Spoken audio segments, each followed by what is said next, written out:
김건희 씨가 1심 선고 전 마지막 재판에 출석했습니다. 검정색 코트를 입고 마스크와 안경을 쓴 채 피고인석에 앉아 변호인과 대화를 주고받습니다. 공교롭게도 12.3 비상계엄 1년 만에 열린 결심 공판. 김건희 국정농단 특검에선 특검보 3명과 검사 11명, 그리고 민중기 특별검사까지 직접 재판에 참석했습니다. 특검은 도이치모터스 주가 조작과 통일교 유착 관련 혐의에 대해선 징역 11년, 명태균 씨 의혹 등 정치자금법 위반 혐의에 대해선 징역 4년을 구형해 총 징역 15년을 선고해달라고 재판부에 요청했습니다. 벌금 20억 원과 추징금 약 9억 4천만 원도 함께 구형했습니다.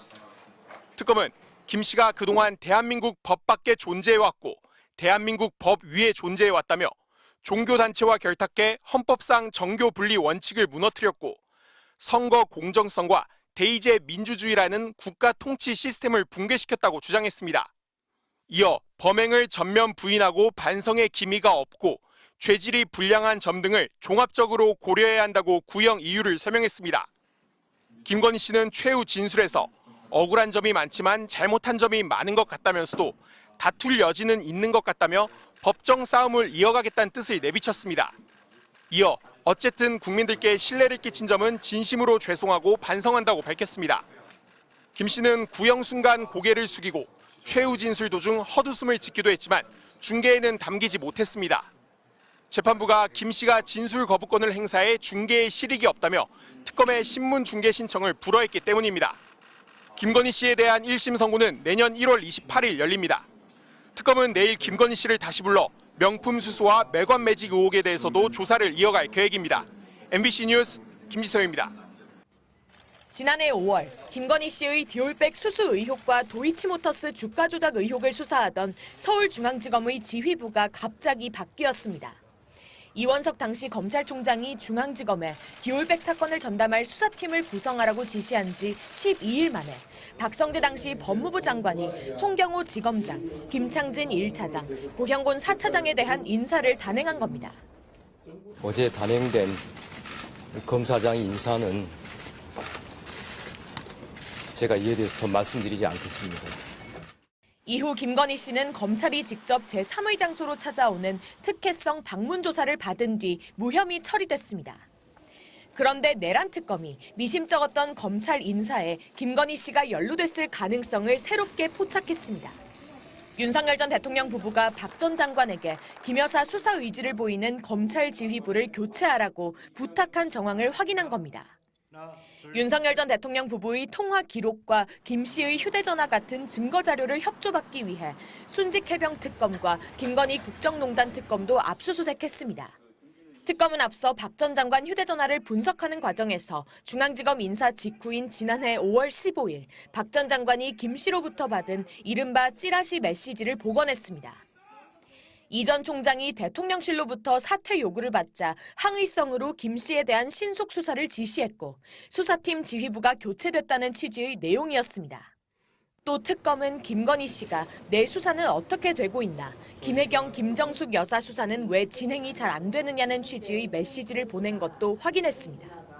박 전 장관은 명태균 씨 공천 개입 의혹 수사 상황도 검찰로부터 직접 보고를 받았는데 특검은 이 역시 김 씨와 관련한 수사를 챙겨보기 위한 의도가 있었다고 판단하고 있습니다.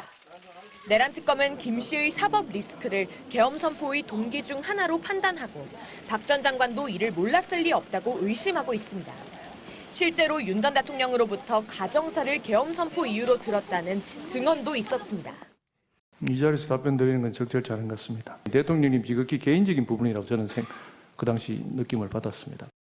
특검은 압수수색으로 확보한 자료를 토대로 혐의를 보강해 이르면 다음 주 박 전 장관을 재판에 넘길 계획입니다. 김건희 씨 측은 검찰 인사는 법무부와 대통령실의 인사 원칙과 절차에 따라 이루어지는 통상적 사무로 이를 수사 무마용 인사로 해석하는 것은 정치적 해석일 뿐 사실과는 무관하다고 해명했습니다. MBC 뉴스 구나연입니다. 윤석열 전 대통령은 부인 김건희 씨의 도이치모터스 주가 조작 연루 의혹을 두고 혐의가 나올 때까지 수사하고도 기소를 못하지 않았냐고 했습니다.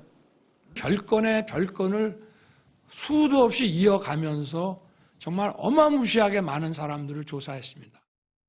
하지만 고발 4년 3개월 만에야 이뤄진 첫 대면 조사에서 검사들은 경호처 건물로 찾아가 휴대전화를 반납하고 나서야 김 씨를 만날 수 있었습니다.